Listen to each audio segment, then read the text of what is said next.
Bueno, vamos a tratar de hacer una charla con dos amigos intelectuales, docentes, académicos, escritores, autores de libros, profesores. Por un lado está Flavia Manoni, que es doctora en educación, es magíster en ciencias políticas, es argentina y hoy tiene la responsabilidad de ser senadora provincial en Mendoza. Por el otro, un amigo argentino, pero que tiene mucho de Caribe ya, porque hace muchos años está por allí, es psicoanalista y es el licenciado Marcelo Colucci. Gracias a ambos por este ratito, este lujito que nos vamos a dar. Esto forma parte de una estrategia comunicacional de Flavia de hacer una visión global de lo que pasa en el mundo y ver cómo influye en este lugar profundo que estamos en Mendoza. Y bueno, vamos a tratar de esclarecernos todos un poco. El tema que nos convoca es, por un lado, el gran auge de la autoayuda, de la psicología, casi hasta dejando de lado por ahí un escrito de Marcelo de hace unos días, donde hasta cuestionaba el psicoanálisis. Y por el otro lado, el sistema, los dueños del mundo, nos imponen formas políticas que tienen que ver con el fascismo realmente. O sea, por un lado es una cuestión de bastante positivista, esto es orden y progreso, ¿no? Tiene que ver con esto de que no protesten mucho, porque antes los consensos estaban, las dominaciones tenían cierto consenso, ahora no, ahora es de prepo. Flavia, como conocedora del espinel social, como preocupada por estas cuestiones, ¿cuál es tu visión de esto que planteo por ahí, hasta con déficit y con errores? En realidad, me parece de que tiene que ver con dar vuelta la responsabilidad.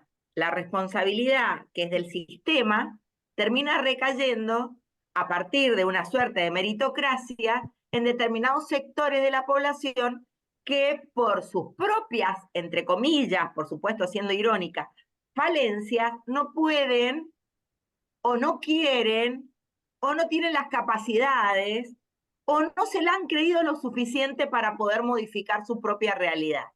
Entonces, como están estas ciertas personas, a esos grupos de personas en un momento se les toleró, por ejemplo, que no pudieran obtener el mérito por dos grandes elementos, ¿sí? Por ejemplo, si eran los pobres merecedores o no merecedores de la asistencia. En ese merecedor de la asistencia estaba la persona que aceptaba su condición de pobreza, que podía aportar a partir de la explotación, porque era explotación, digamos, sin ningún tipo de cuestionamiento, y la otra manera de merecerlo era a partir de la discapacidad, digamos, específicamente, pero no cualquier discapacidad, ¿no? Porque en realidad eran trasladadas estas personas a los workhouse y eran realmente explotadas de tal manera que muchas personas hasta decidían automutilarse para poder subsistir y para poder resistir a las torturas que recibían en determinadas, en las casas estas famosas de trabajo que le llamaban, ¿no? En español. ¿Cuál es el tema? Que esto, a partir del gran invento del siglo XX, como planteó en su momento Eric Hobsbawm, se empezó a cuestionar, se organizaron los gremios, empezaron a surgir ideologías que cuestionaban, críticas que cuestionaban este darwinismo social, que cuestionaban esta cuestión de meritocracia, si no lo planteaban en términos más sociológicos, lo planteaban en términos políticos fundamentalmente, y esto llevó a que hubiera durante mediados del siglo XX políticas inclusivas donde el Estado se responsabilizaba y donde el Estado cambió la perspectiva y ya no era que ayudaba como hasta ese momento, sino el Estado garantizaba derechos e incluso los ampliaba.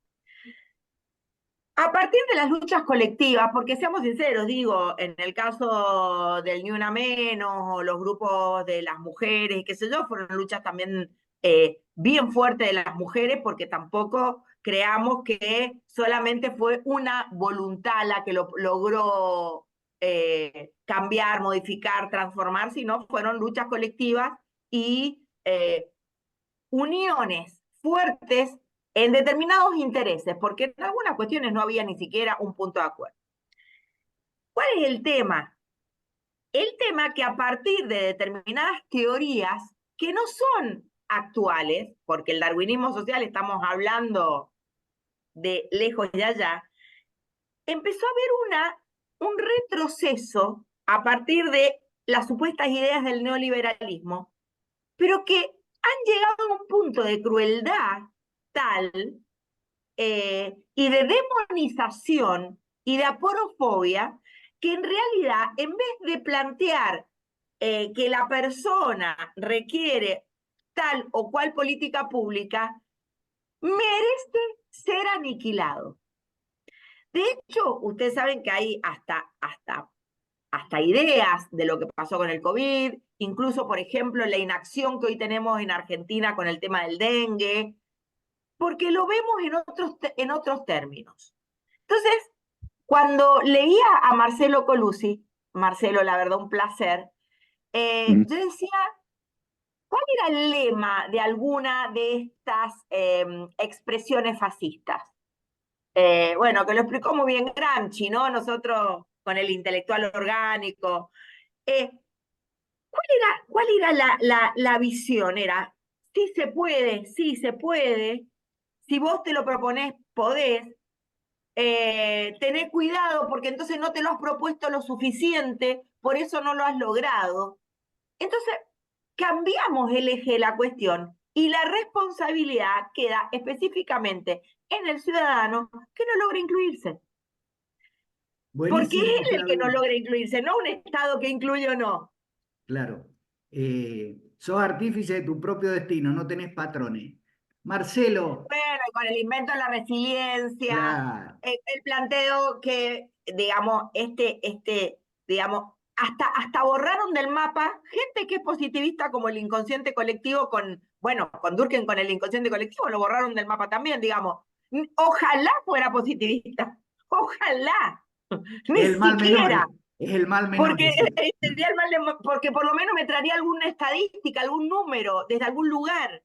Ni siquiera eso, digamos, porque los números que se exponen en realidad ni siquiera son números reales, no responden ni siquiera a una metodología de recolección de datos seria, de ningún tipo, y ni siquiera me exponen qué datos son los que se recolectaron para decirme que una persona está por debajo o por encima de la línea de la pobreza. Entonces, la verdad que ojalá fuera positivismo, ojalá fuera funcionalismo, ojalá.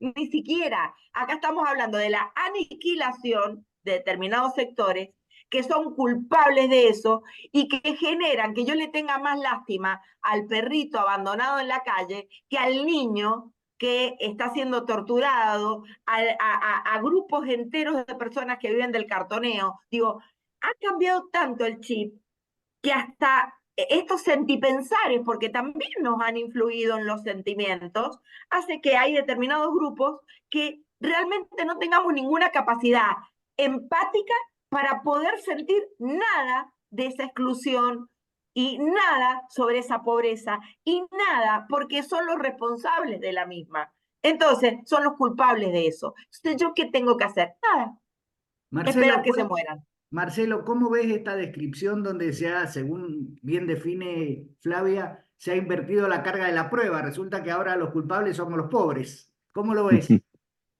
Sí, terrible, lo veo terrible. Bueno, y estoy en la línea de lo que dice Flavia.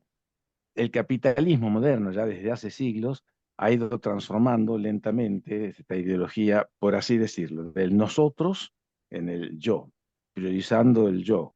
Esta idea de yo puedo, yo soy el dueño de mi vida, el dueño de mis actos, todo depende de mí. Y esto da lugar a toda una concepción ideológica, a toda una cultura y también una psicología, ¿no? psicología del yo se le llama justamente, ¿no? De raigambre estadounidense, básicamente, pero que se ha difundido por buena parte del mundo. En Latinoamérica, en Argentina, no ha tenido tanta cabida porque el psicoanálisis ha sido, de alguna manera, una cuña en contra de este pensamiento, ¿no? Pero, de todos modos, toda esta idea de la resiliencia, de que si usted quiere, puede, todo depende de su esfuerzo, eso se ha venido entronizando cada vez más. Lo que pasa es que en estos últimos años, poco como está haciendo el mundo, ¿no es cierto? Desde, digamos, desde las políticas neoliberales que comienzan en los 80, con la caída de los socialismos reales, la transformación de China en un confuso socialismo de mercado donde se levantan valores socialistas, pero también capitalistas, un mundo donde pareciera que se esfumaron estos ideales, estos valores de transformación social, de igualdad, que pareciera, no es que se esfumaron, ¿no? Pero bueno, han sido bastante pisoteados, han quedado bastante en el olvido, están en terapia intensiva, ¿no? Entonces, esta ideología del yo, de la conciencia, todo esto que perfectamente comentaba Flavia, ¿no? De que todo depende de su esfuerzo personal, si no lo logra es un fracasado, un loser, se puso de moda esta palabra, ¿no es cierto? Un perdedor. Ujú. Todo esto se ha venido entronizando a pasos agigantados. Y claro, es sumamente preocupante porque esto construye un mundo cada vez más desigual, donde el pobre al final se merece ser pobre porque no se puso las pilas, porque es un haragán, porque no sabe triunfar en la vida. Y esto construye esto que estamos viendo ahora cada vez más, digamos, en estos últimos años, ¿no? Un espíritu por decir, un espíritu, una cultura, una ideología de derechización creciente que va barriendo el mundo, o por lo menos buena parte del mundo, ¿no es cierto? Por lo menos esto que llamamos mundo occidental, ¿no es cierto? Toda América, el continente americano, Estados Unidos, Latinoamérica, Europa, ¿no? Pero que va ganando terreno en todos lados, en el Medio Oriente también, ¿no? Y que tiene como corolario, yo lo digo esto, vos hacías alusión a un escrito, yo esto lo escribo como crítica, ¿no? A esta psicología positivista, pero esto ha ganado toda la cultura dominante, ¿no? Todo depende de yo y mi esfuerzo. Si yo me pongo las pilas, salgo adelante. Y esto da como resultado esta visión derechista, fascista, que está avanzando en el mundo. Por eso ganan candidatos de ultraderecha que un tiempo atrás hubiera sido impensable siquiera que fueran candidatos, ¿no? Gente de ultraderecha que levanta consignas de Dios, patria, familia, muerte a los inmigrantes o muerte a los negros peronistas, aunque no se diga explícitamente así, y a veces se dice explícitamente así, ¿no? Lo vemos. En Europa, en Estados Unidos, es muy probable que vuelva a ganar Trump. En Latinoamérica tenemos, en Argentina, ni se diga, ¿no? Estos casos patéticos donde la gente elige a su propio verdugo. Entonces, claro, ¿cómo entender este proceso? Es complejo, es bien complicado y parece que son tendencias que una vez que se instala, demoran décadas, ¿cierto?, en poder ser transformadas. Por eso la situación que se ha abierto ahora, no solo en Argentina, ¿no? Sino creo a nivel global, ¿no? Con esta tendencia así de derecha, donde la gente felizmente elige a su verdugo. Toda esta gente, Milei en Argentina, Giorgia Meloni en Italia, Orbán allá en, ¿qué? En Hungría, en Irlanda acaba de haber elecciones, también ganó un partido de ultraderecha, en Finlandia, países nórdicos con toda una tradición socialdemócrata, ¿no? Ganan candidatos de derechas y neonazis que levantan abiertamente las banderas del neonazismo. Hay que correr a los inmigrantes, con toda una política, bueno, antiaborto, en contra de toda la ideología de género. Pero, ¿cómo es posible esto? No, sí, es posible, si uno estudia la historia, cómo se van dando estos fenómenos, ¿no? En psicología, concretamente, vemos que hay un avance cada vez más grande, incluso en Argentina, esto lo digo por lo que voy escuchando, yo hace años que no estoy viviendo en Argentina, pero hay un avance así fenomenal de las neurociencias y todo este espíritu de una psicología adaptacionista, rápida, efectista, ¿cierto? Que en unas pocas sesiones resuelven y hay que sentirse feliz, casi como una obligación, ¿no? Sea, es preocupante por lo que se está construyendo en este momento, ¿no? Es la cultura dominante que se va construyendo, ¿no? Si usted no lo logra, es un fracasado. eh, retírese. Claro, ¿cómo oponerse a eso? Bueno, hay que levantar una crítica enorme en todos los ámbitos, comunicacional, como estamos haciendo acá, académicos, políticos, cada lugar donde se puede hacer esa lucha. Mentira que si yo quiero, puedo. Ahí está el caso de Bill Gates, era un muchachito pobre que trabajando denodadamente en el garage de su casa se hizo fortuna. Son esos mitos que se van construyendo y se transmiten. Los medios de comunicación juegan un papel importantísimo en eso, ¿no? Se instalan estos mitos y una vez echados a andar es difícil, no imposible, pero difícil revertirlos. Pero bueno, creo que de eso se trata, ¿no? Tenemos que ofrecer, proponer una versión distinta a toda esta pamplina del si usted quiere, puede, todo depende de su esfuerzo. Eso es insostenible, ¿no? Yo ahora los quiero llevar, y vamos a seguir dando el uso de la palabra a las damas, en primer lugar. Eh, Flavia es una, porque la conozco personalmente, profunda caminadora del espinel social, conoce de las miserias, bien describe esto de la inversión de la prueba, ¿no? Porque resulta que nos tratan a los pobres de vagos que no hacemos nada por nuestro futuro, pero resulta que tenemos ministros de Economía que no han trabajado en su vida y han vivido especulando en la bolsa, pero de eso no hablamos. ¿Cómo ves alguna salida? Ahí Marcelo Flavia hizo alguna aproximación que tiene que ver con que nos juntemos, con que los que tienen contenidos académicos los pongan al servicio de una causa nueva, de un mundo más justo, nomás, ¿no? Quiero tomar un ejemplo de lo que pasó ayer en la Universidad Nacional de Cuyo y de lo que pasó en todas las universidades del país. Eh, Acompañaron estudiantes, como hacía mucho que no pasaba, porque la verdad es que también esta suerte meritocrática ha hecho de que si el docente tiene una medida de fuerza o una medida de lucha, es un vago que no quiere ir a dar clase y le estamos robando al Estado y a los pobres que pagan los impuestos para que los pibes y las chicas vayan a la universidad. Y ayer pasó algo, la verdad que me hizo un clic, porque más de 4.000, 5.000 personas, de las cuales no eran solamente profesores y profesoras, sabemos que la universidad es heterogénea, que hay carreras que tienen una orientación más específicamente hacia la perspectiva dominante, hegemónica, y otras que tratamos de desarrollar por lo menos un poco desde determinadas cuestiones el pensamiento crítico. A lo que hoy se ha sacado una resolución a nivel nacional de castigar supuestamente el adoctrinamiento. Es decir, nos pueden castigar por el adoctrinamiento. Bueno, ahí tendríamos que empezar con el tema de los juicios, porque existe la libertad académica, la libertad de expresión en la universidad, pero no así, por ejemplo, en las escuelas primarias.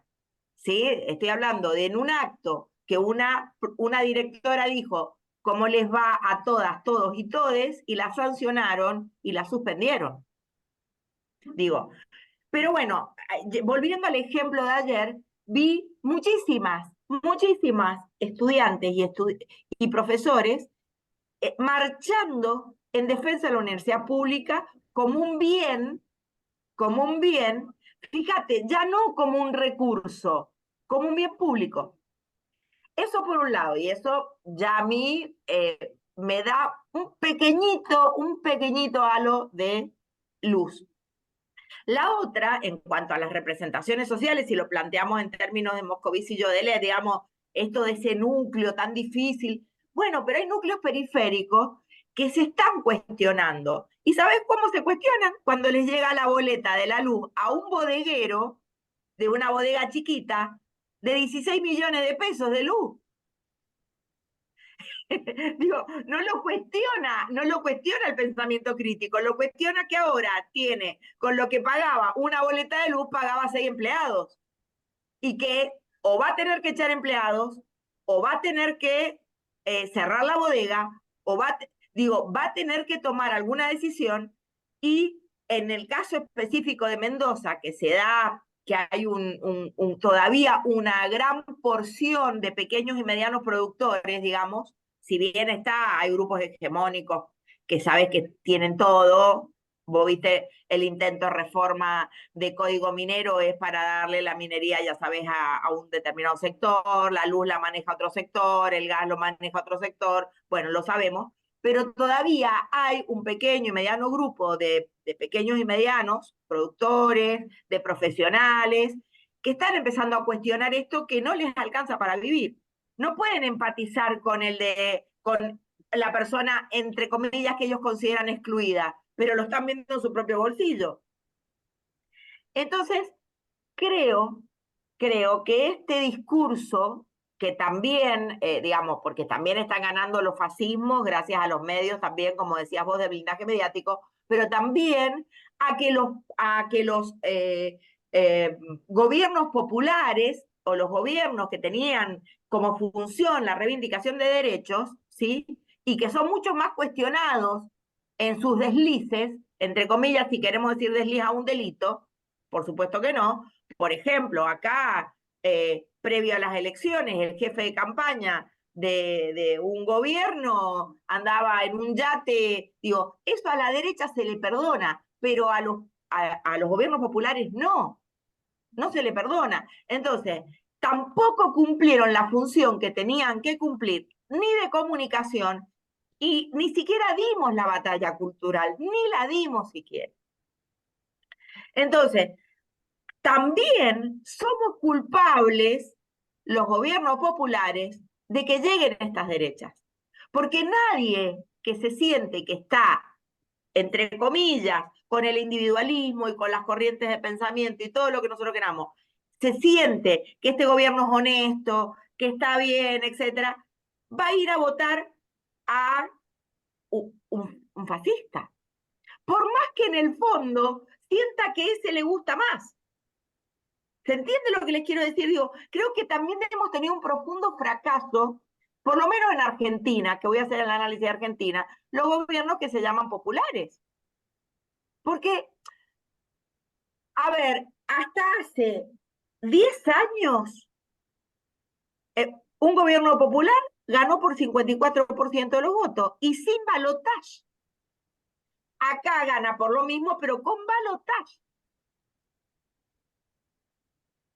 Entonces, esto significa que era todo contra esto. Y la gente hubieran puesto al Patodona en el frente y lo hubiera votado. Porque en realidad estaba tan enojada con que cómo se trabajó con la pandemia, que mientras que estaba la pandemia ellos hacían fiesta, lo de las vacunas VIP, el tema de que no se pudieron recibir el 150% de inflación, digo, habían determinados elementos que hicieron que el discurso de la derecha prendiera. Pero eso lo dice Jaureche, no lo decimos nosotros. Cuando la clase media está bien, vota a su verdugo y cuando empieza a estar mal, se identifica con otra clase y vuelve a votar a los gobiernos populares. Pero bueno, fíjate, digamos, como muestra un botón, lo que pasó en Brasil.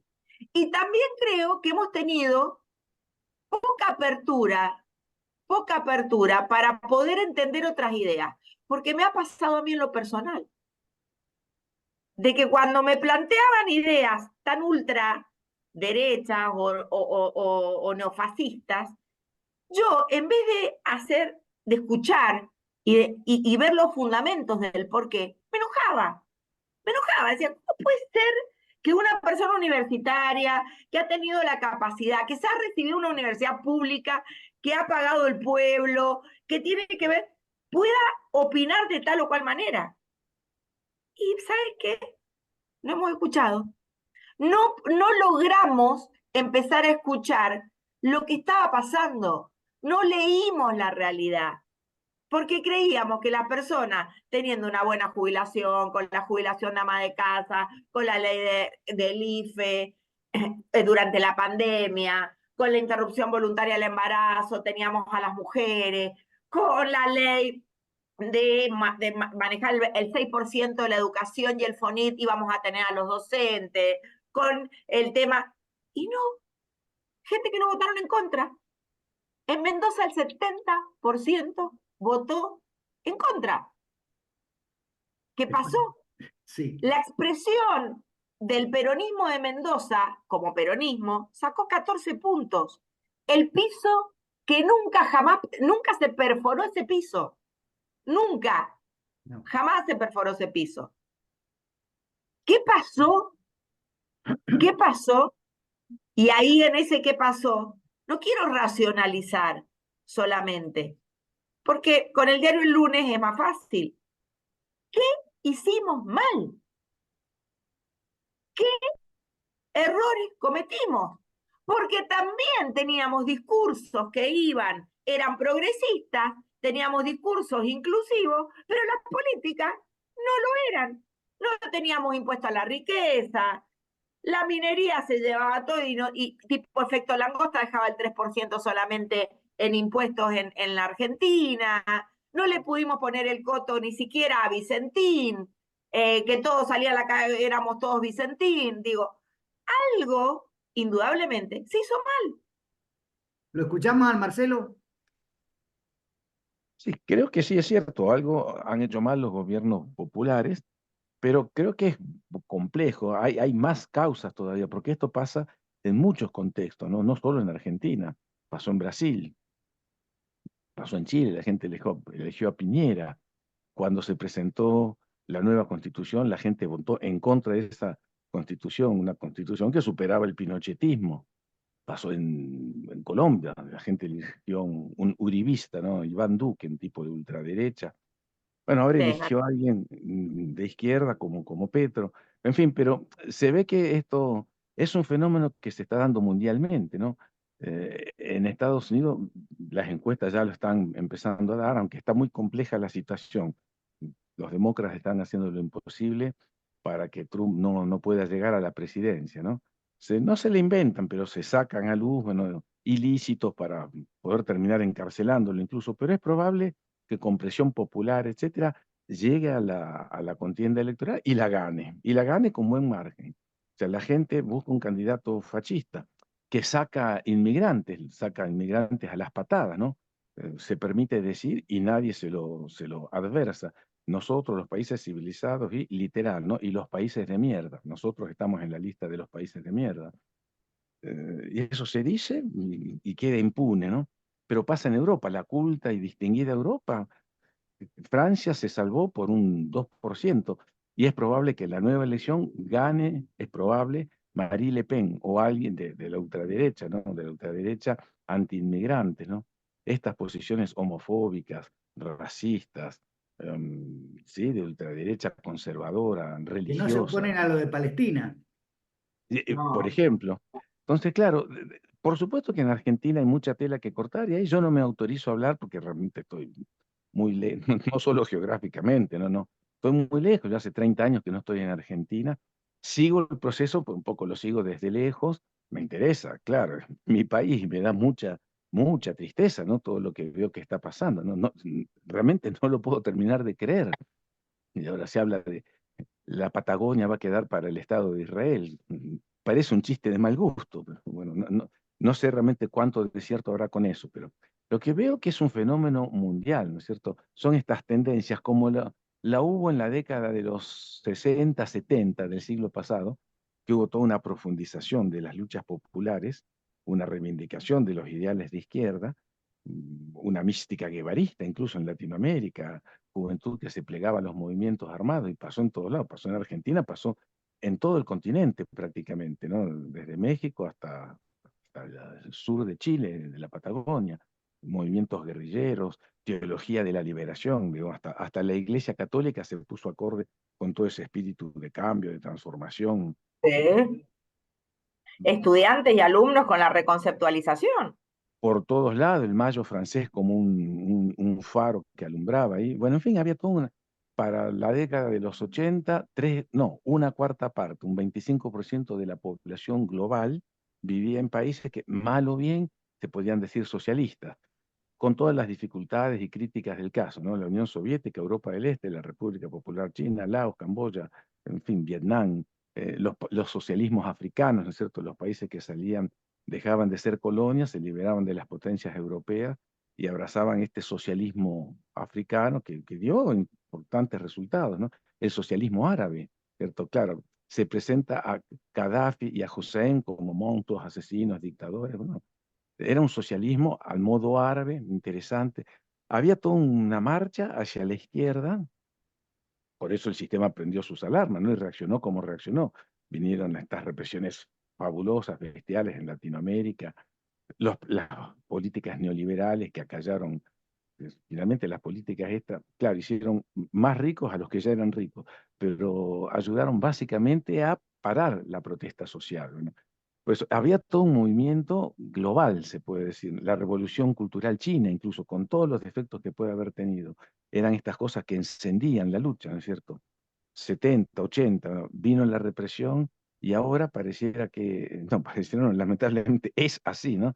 En estos años vamos globalmente, ¿no? Cada vez más hacia la derecha, hacia neofascismos declarados. En Europa, el otro día buscaba alguna información, solo 5 países, países de, o se podría decir, menores en el concierto político internacional, ¿no? Moldavia, Liechtenstein, países que no cuentan mucho en la política, en el tablero político internacional. Solo 5 países no tienen diputados, legisladores neofascistas. En todos los otros países hay legisladores, o gobiernan incluso,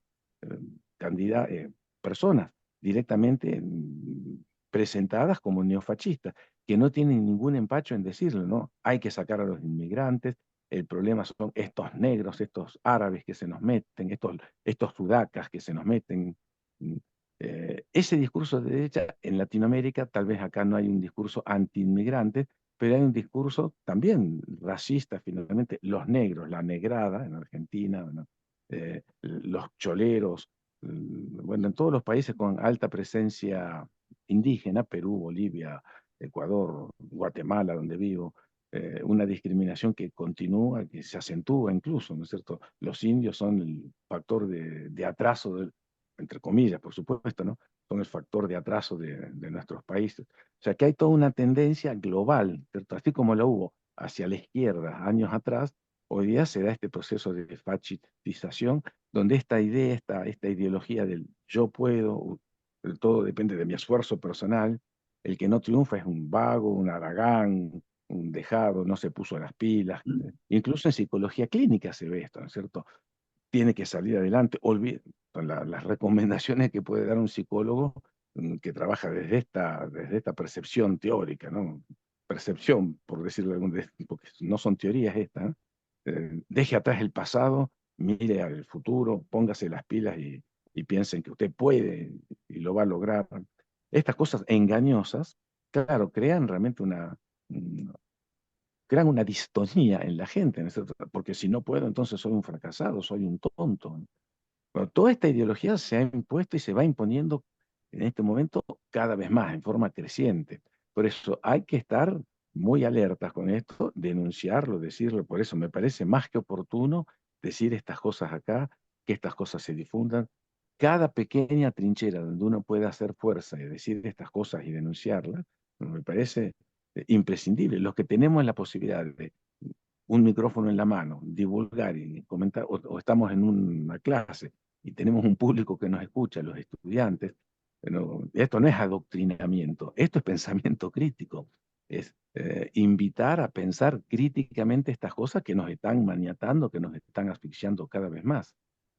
Flavia y Marcelo, se nos acaba el tiempo, pero acabas de citar una frase y yo los quiero invitar porque creo que a todos, a mí, desde ya que sí, esto me falta. Yo quiero seguir. Construyamos esta trinchera, hagamos la revancha dentro de unos días, lo volvemos a charlar cuando la agenda de Marcelo y la de Flavia lo permitan vamos cerrando cosas. Por ahí podemos incorporar a otra gente, pero creo que es un buen aporte. Tienen 30 segundos cada uno porque se nos corta, chicos. Flavia. Bueno, primero agradecerte, Marcelo, porque realmente te comento que este video va a ser utilizado en una clase donde, de trabajo social, de la carrera Trabajo Social, porque dentro de las carreras es una de las que más pensamiento crítico tiene en relación a que trabaja con los sectores populares, digamos, por lo menos acá en Mendoza. Voy a hablar de Mendoza.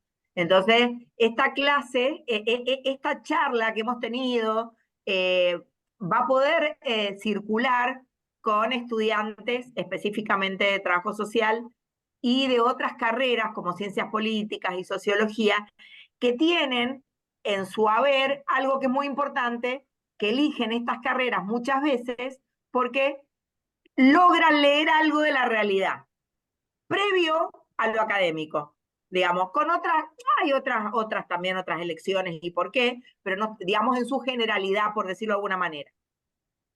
Por otro lado, agradecerte porque realmente esto del análisis conciliatorio que durante mucho tiempo llevamos, que es lo que vos planteabas, digamos, vos podés y qué sé yo, y que se instaló tan fuerte en Estados Unidos, hoy también está muy fuerte instalado acá. Y de hecho, las neurociencias son parte hoy prácticamente de la formación tanto de residentes como de docentes, como digo, se está utilizando toda esta mirada específicamente a partir de tratar de incluirlo en los planes de estudio. Y es ahí donde también podemos dar una pelea, ¿no? Que me parece que es importante. La despedida tuya, Marce, y gracias a ambos, eternas gracias. Yo me voy a encargar de molestarlos para hacer la próxima. Dale, Marce. Gracias a ambos, ¿no es cierto?, por la invitación. Y qué bueno que esto llegue a estudiantes y se difunda. Yo lo cerraría con una frase que espero que no suene altisonante, ampulosa. Creo que es una frase que hay que tomársela muy en serio. En este momento es cierto que el campo popular, el pensamiento crítico, las izquierdas, las propuestas de transformación están aplastadas. No digamos que han desaparecido, porque sigue habiendo injusticias en el mundo, se sigue habiendo conflictos por todos lados, cada vez más. No quiere decir que la protesta está terminada, está acallada a palazos. Por eso creo que es muy pertinente una cita de Pablo Neruda. Dijo por ahí alguna vez: podrán cortar todas las flores, pero no podrán detener la primavera. Así que estudiantes que escuchen esto, y digámoslo, os, es, y que no se prohíba decir esto, porque realmente el colmo del fascismo, ¿no? A ponerse las pilas y a pensar críticamente todas estas cosas. El mundo no es solo como lo presenta TikTok y las redes sociales hoy día. Podemos y tenemos que ir más allá, ¿no? Construyendo un mundo realmente de igualdades, de justicia. Gracias a ustedes. Gracias a ambos, se nos acaba. Ustedes están en presencia de algo, yo me quedo con la frase que acaba de estar Marcelo, pero comunicar, que es lo que están haciendo ustedes, es construir comunidad. Allá vamos.